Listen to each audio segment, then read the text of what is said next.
tuye kureba ibintu bigera kuri 7 byerekana yuko mu muryango bahagurutse kubw'icyo bakubonyeho. Ushobora kuba nta n'ikintu tunze, ushobora kuba nta n'ibindi bintu bishyashya ufite, ushobora no kuba nta wowe nawe wakorera ugasanga n'ishuka uryamaho nimwe ya kera, ni ya kera, ariko kumbi Imana ikamaze kubona amaze kubona kugiye kuba ukomeye. Ikintu cya mbere kizakwereka ko Imana igiye gutabara mu bintu babyumve, icya mbere ni ukuntu ugira ikintu cyitwa inzozi mbi, yego, kandi zisubiraho. inzozi mbi zisubiraho mbi cyane, bivuze ngo ni muri famiye ndetse babandi babiteguye. Izi zisubiraho bad dreams ziba ziri nk'ibundi bintu nka 6. yego, buriya abantu benshi bango gena rose nabi ni kino. Inzozi mbi ni ukurota inyamaswa zikwirukankana, ni ukurota urya, ni ukurota uhinga iwanyu mu cyaro, ni ukurota wasubiye mu ishuri, ni ukurota inyamaswa zikwirukankana, ni ukurota uri mu bapfuye, ni ukurota usambana. Nizo nzozi zigaragara ari mbi, cyangwa igikoko kirya kikwirukankaho. Ikindi inzozi mbi burundu ni ukurota uryamanye n'uwo mu muryango hariho hose. Kurya bisobanura uburozi, izo nzozi mbi buriya. Ari ugasanga zihoraho. Ntabwo iyo tuvuga president ntabwo ari nziza ngo mu gitondo n'imugoroba. yego, Ikindi kinabaho ugahita unazibagirwa, zikete zigenda, ariko narose ibintu bibi ugashaka noneho ku buryo ugeraho wajya nko gusobanuza nkanjye ukambwira ibicece, kandi kugira ngo nguhe ibisobanuro ugomba nuko zatangiye hagati nuko zarangiye. Umuntu yazikubwira ukumva ko nta herezo ryazo, ukumva bifite ikintu bivuze ariko tiriko ndamubeshya, nuvuga ngo ukabona. Icya kabiri, mu buryo butunguranye ukabona ibintu bya kera biramwe kugarukaho. yego, biragarutse, indwara za kera, ibintu byose, mbere ukabona ibintu birimo biza bitunguranye, cyangwa kumva umuntu agucyuriye amagambo ya kera. Si ibintu bivaye. Icya gatatu ni the stranger fear and heavy atmosphere. Ubwo butazi aho buvuye, kandi ukumva n'ikirere cyawe kiraremereye. yego, ndashaka kubabwira n'ibimenyetso byerekana ngo umugome yinjiye mu muryango arimo araguhiga kubw'inyenyeri iri muri wo. Ukumva ubwoba. Kambigoye nk'urugero. yego, ubundi hari ibintu bitera abagabo ubwoba: kuba abana baburaye, kuba utishimiye minerivare, kuba ufite ideni ryo muri banki, kuba ufite umugore mutabana neza. Noneho ku kazi biragenda, mu rugo biragenda, inzara ntayihari, ubwoba buvuye. Ubikora ari behind. Hari n'igihe umuntu arakazwa n'urugo afite, akazagushakira imiti bita inzaratsi, agatangira kuyigupanga. Ibyo urya yashyizemo, aho uryama yashyizemo ikirungo, aho ucaye ikirungo, agacyayi spices kose, udapfa ahangana kugira kwigarurira ku control, kandi ntiyanakubuza. Erega niba ushaka ko umuntu akwegera, nababwiye kare ngo amatwi abiri abyara umutima. Niba ushaka umutima w'umuntu, umutega amatwi. Ubumwe bw'Abera Ministries, amavuta akandagira amateka, ubuzima bugahinduka. Mwiyerekwa ry'umushumba Reverend Mbabazi Jean Baptiste ubwo yasengaga Imana, yamuhishuriye abantu benshi batsikamiwe n'amateka mabi. Imana yamubwira ngo genda ubasuke amavuta, ubuzima buhinduke, nabo bahindura ubw'abandi. Ubumwe bw'Abera Ministries ntabwo ari idini, nta nubwo ari n'itorero, ni umuryango wakira buri muntu wese akabohoka. Buri muntu wese mu itorero abohejejwe muri byo. Ubumwe bw'Abera Ministries, amavuta akangira amateka, ubuzima bugahinduka. suje nkwifurije kugira ibihe byiza ukurikiye Ubumwe bw'Abera Ministries, amavuta akandagira amateka, ubuzima bugahinduka. Turagarutse n'ubundi muri bya biganiro byacu nk'uko bisanzwe. Abari mu Rwanda, abari hanze y'u Rwanda, mwese mwumve ikaze. Amazina ni Jerry, n'ubundi turagarutse. Mushumba waramutse? Naramutse amahoro, ndashima Imana. Mfite morali noneho uyu munsi rero wabanyariko. Ndi kubibona cyane rwose. Mfite morali buriya. Ibiganiro twakoze muri iyi minsi hafi 3 itambutse, byansabye imbaraga no kurwana n'ibirere bikomeye. Yego. Kandi I'm ready to numva yewe ngo narabaye indwanya. you're ready to fight. nzafighting until kugira akadomo kanyuma turwanya icyaha. Hamwe navuze abantu ngo ariko ntibyagutunguye maze kwataka abantu b'abakozi b'Imana kabiri mu biganiro, ariko nabo bamereye naho, ariko hamwe natatse rya jambo rya mbere abakristo kuva mu idini bagiye muri bajagarara prophet to another prophet. Icya kabiri ni kwa kuno ngo kanayi prophesy over you, ntaguhanurira ubuzima bwawe, ntahanurira soni huyu wori ndi wo guhanura gutyo. Abandi ngo yes prophesy, agatangira akabapfunyikira ikibiribiri. Rero njye buryo iyo mvuze ntacyo bintwaye, please muri abapasiteri bagenzi banjye, muri abashumba bagenzi banjye, ibyo mvuga murabizi, tureke dushyire hasi. Ntabwo Imana izabaza ko bataguriye essence, izakubaza yuko batagaburiye umukene ushonje. Mureke kwikwiza ibyagahawe abakene, mureke dufashe abantu bababaye. Ubundi niko byakagiye. Nta mpamvu yo gutinya mwikisi. Nashize amaruro nka gahunda y'ihene. Mbabarira da, myaka afite si iyo ngiyo. Nyine njyewe bivuze. Hari ibintu dukwiye kumenya. Ni byiza ko mu blessing abashumba pe. Ni ukuri kandi uha umutambyi azahabwa umugisha. N'uwambika umukozi w'Imana, Imana izamuha umugisha. Ariko uwo mugisha ntabwo uzandikwa mu gitabo kingana n'umukene wari yarashonje. Kandi nawe ko Imana yagusubiza muri kariya gatebo ntibyayinanira. Ko tuvukana amahirwe angana, tuvuka twese twambaye ubusa. Ahubwo igihindura ubuzima naho tuvukiye. Ariko kwa kana akavuka yambaye ubusa, uwo kwa runaka nta kintu afite, twese tuvuka ntacyo dufite. So bivuze ngo ubuzima buhindurwa naho uvukiye n'ibindi. So rero itonde aho wicaye n'abandi bahicara. Twite ku bababaye, tugira duce bugufi. Wicyurira umuntu wakoze divorce ngo muhagarare ku mutwe kuko urwo ruguhiriye. Ntawanze kugira urugo rwiza. Mureke kubyina ku bikomere by'abandi, mureke guhimbira indirimbo ku bikomere by'umuntu. Biriya navuze ngo nimuhumurize abantu banjye, mubabwire ibyururutse umutima. Ariko urahamura, urapfuye, ucitse amaguru, Imana yarinyishe, yari nkuye mu ijisho, iragukoresha nkande wowe. Urinde watuma Imana itakubonye umurimo utagenda. Yego. Ngo dingiri Imana iravuga ibyo dingiri nibikize. Nkidutera ubwoba. Yego. Kuko kubaho Uwiteka iyo ifatanije n'umutima unyuzwe bizana inyungu nyinshi. It's a shame kwambika umupasiteri ikoti iso yambaye ibyenda bicikaguritse, uriho umuvumo.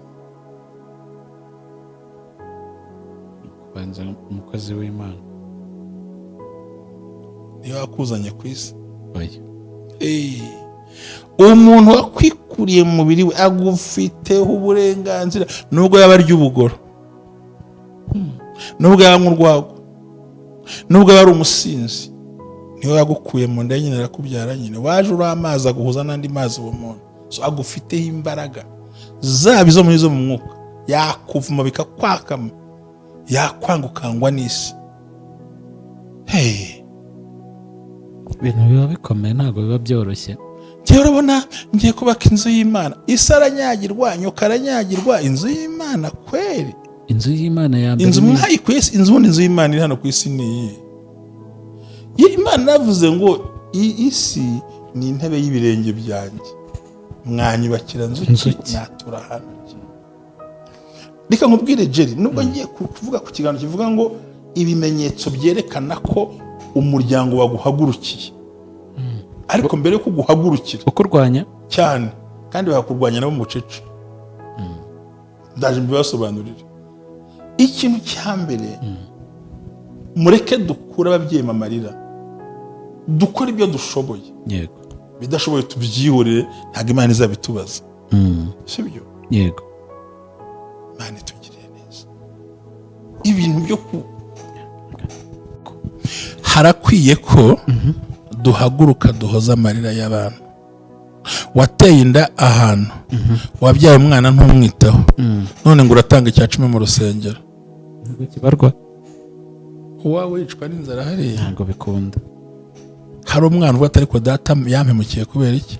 ukivuga gutya mushumba mu gitondo hari udukoresho nari nkeneye njya kutugura ahantu utungutu nari ntonze umurongo nyine hari abagezemo mbere nagombaga kurindira bagasohoka nyuma yanjye haje umugore ari kuri telefone yari ari kuvugana n'abandi bantu undi muntu amuhamagariramo yabonye ari nimero atazi arayitaba narindi mu ruhande gutyo nyine ayishyiraho parereri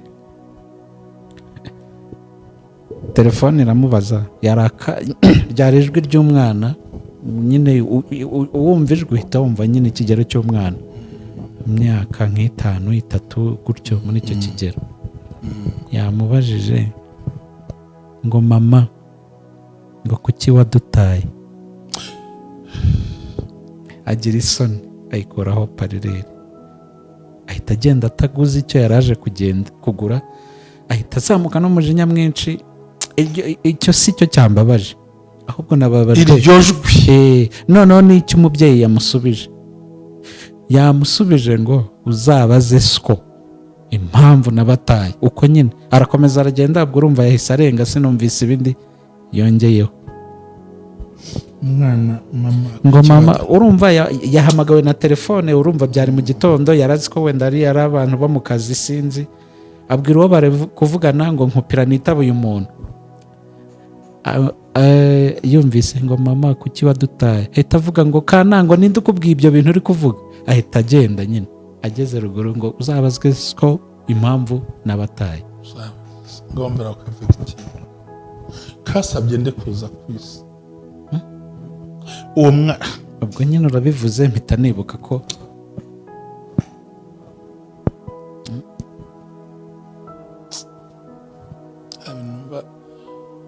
buriya muri njyewe ni mu minsi y'akazi ni mu minsi yo kwiga ariko nyine uri kubyumva mama kuki wadutaye niryo jambo rya mbere urumva yashyizeho parereri ntabwo yaraye undi ararakara ati uzabaze so impamvu nabataye arinda kubaza so yahise amenya izina numva amuhamagaye mu izina ngo ibyo bintu uri kumbaza ni ibiki ngo ninde uri kubikubwira ahita agenda si binkoze mu gikomere cyanjye ariko ntabwo sorry ibi bintu rero umuntu akicara akajya mu rusengero agatanga ibya 10 akubaka amazu akishushanya akipfusha akihwereza kumbi hari akana gafite umubabaro hari umubyeyi ufite umubabaro muri murubaka urusengero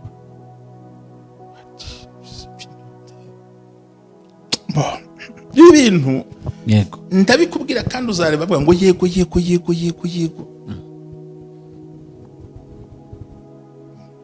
sigira ngo sinashaka kuri data arimo anywa byeri ngo dore rwa ruhungusha ngo jye narabyaye nyine atagusuhuza ataguha amafaranga twe nta nubwo tukiraga ishuri namwatse n'irangamuntu ngo banyandikara y'inyuma pe kibaza yagiye gushaka mama atazi ko nzavuka subundi sibye ko ni naho nakubwiye ijambo rikomeye njye nagaruye ibyiringiro gusa Paul ntuze yaranditse umukozi w'Imana witwa Dawidi aravuga ngo kubabazwa kwanjye kwanteye kumenya ubwenge yego niyo mpamvu ikibazo cyose ushyizemo ngikuramo inzira y'igisubizo yego papa yarambabaje mu rwego namurebaga nkumva arutwa nuko nashaka no kumva njye ntanakubeshye numvaga no mu bukwe ntashaka kumushyira kuri invitation yanjye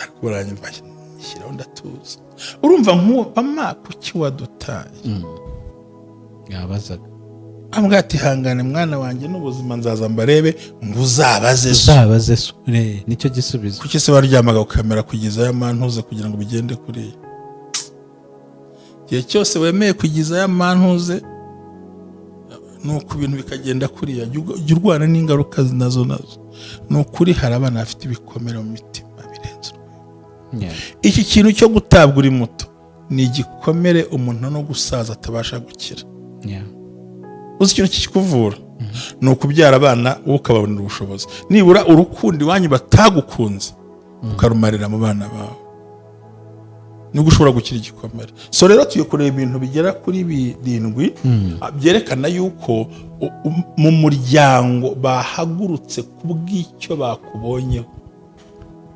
Ushobora kuba nta n'ikintu utunze, ushobora kuba nta n'ibindi bintu bishyashya ufite, ushobora no kuba nta wowe nawe wakorera ugasanga n'ishuka uryamaho nimwe ya kera, ni iya kera, ariko kumbi Imana ikamaze kubona, amaze kubona ko ugiye kuba ukomeye.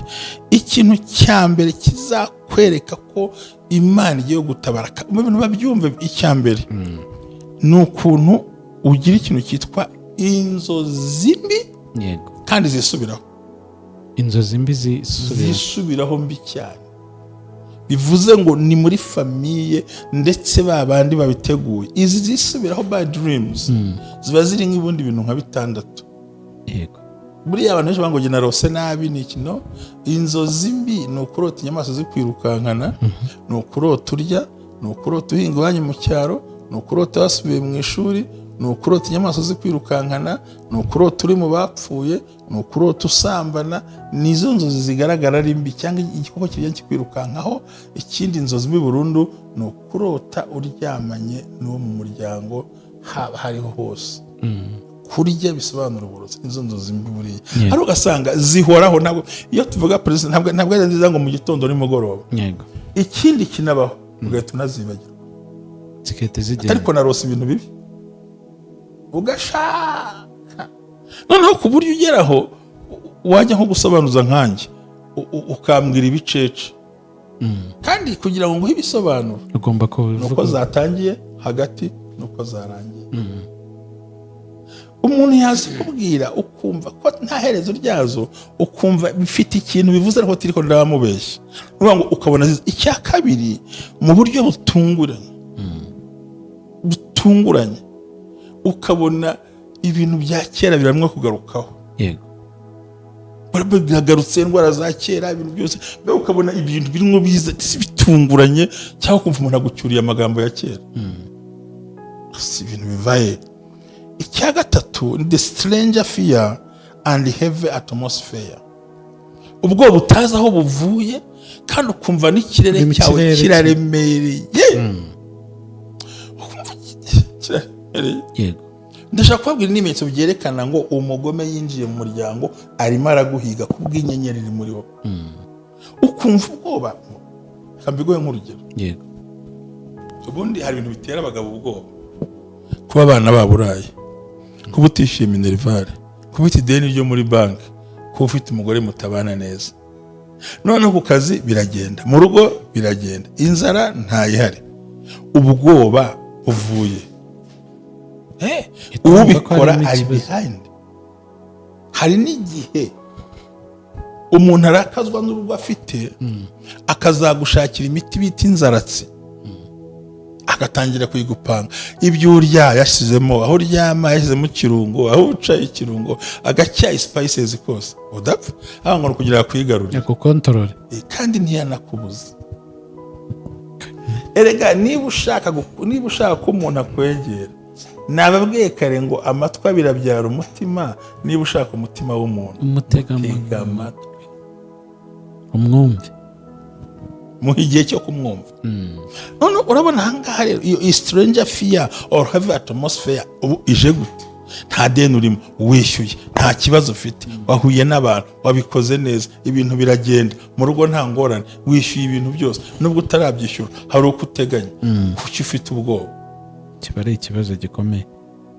Guhura n'umuntu kumva n'ubwoba, ugomba kumenya ngo banteye byageze.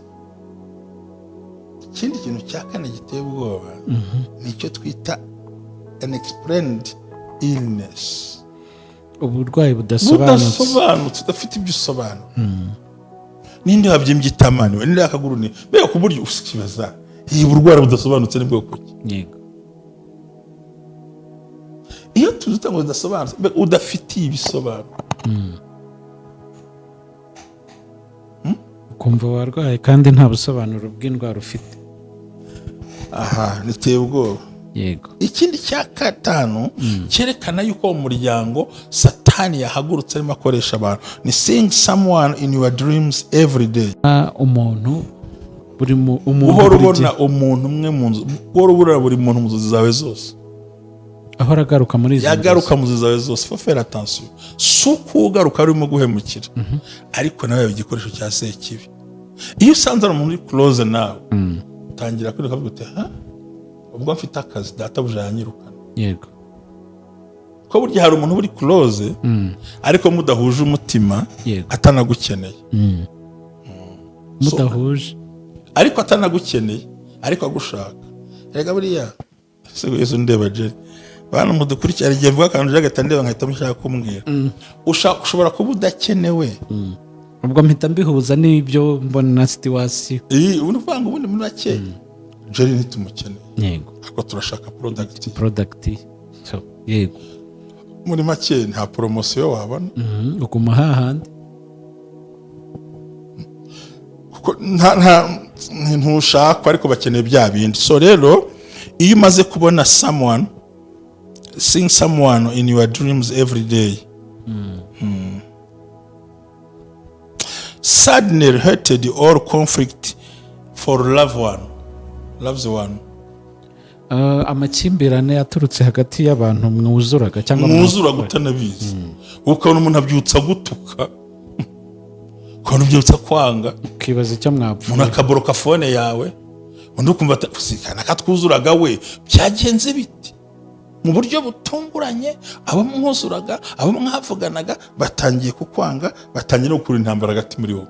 Wavuga ijambo rikaba intambara, waceceka bikaba intambara.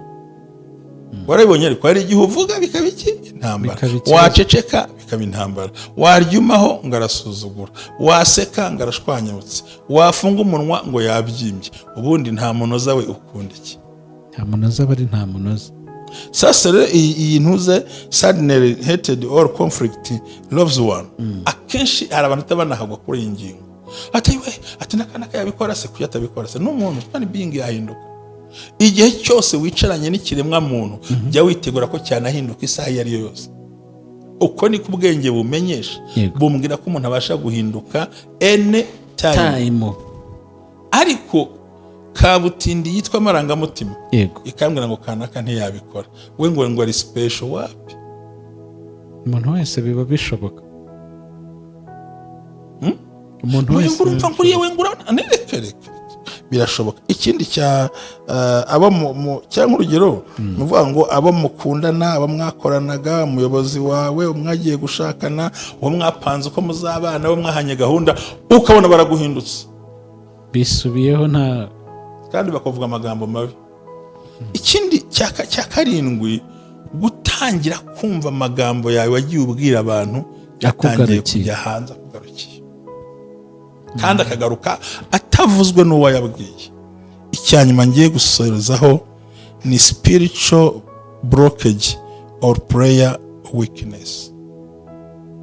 Spiritual blockage or prayer weakness. Ubwo no kuvuga ngo mu mwuka uba ufite intege nke, amasengesho nta ntege kibifite, afunze n'amasengesho nta kishoboye, ukagerageza wapi, ukituna wasenga y'umwe wapi, warangiza ugahimba bya bindi bajya bahimba, urambwira ko iminota igiye kuzura. So rero Imana ibaha umugisha kandi Imana ibagire neza.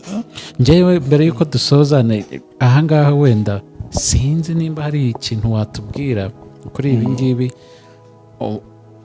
wenda ni ibimenyetso gusa, ariko se mu gihe ubibonye, ibi ngibi bibonye, umenya ngo ntabwo ari gusa, there is something special in my life but I don't know.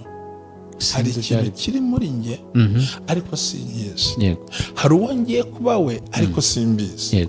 Hari n'ikigiye kumba ariko sinkizi, ariko ntabwo ari unyumvira amagambo y'ubwira, ibigiye kubaho ntabwo ari ikintu kibi. Hariho kuzamuka mu ntera, hariho gukomera, hariho ubutunzi, hariho gukira indwara. Icyo nzi cyo ni izamuka rifite inyungu. Rero hari ababona bene ibi bakiheba. Tubigisha kugira ngo nubona ibi umenye ngo bugiye gucya nanjye nduhuka. Aho yavuze ngo kurira kwararira umuntu, ariko bwacya bwakimuje bute zikavuga, kuko umwami Imana azantabara. Nicyo gituma ntamwara. Nta mwanzi ntunyishimiye hejuru, ningwa nzabyuka. urumva nayo magambo Yego. twangora kugira ngo bikomeremo byigucumuza byiguteranya n'abantu Yego. ni umwanya wo kutisobanura no kwiyegereza Imana Yego. kuko ugiye kuba icyo uzaba cyo. yego Dawidi kugira ngo abe umwami yanje kwanga na bene se ngo ni umwirasi ngo arivanga ahandi kwa Sawuli batahubwo ntitumukeneye uriya mwene Yesaya tugomba kumukuraho ariko arangaba umwami sorongero twabwira ngo nibakomere bitinya ibibariho sa kaga singorane ni umugisha kuri bo ntugire ubwoba. Shalom. Shalom.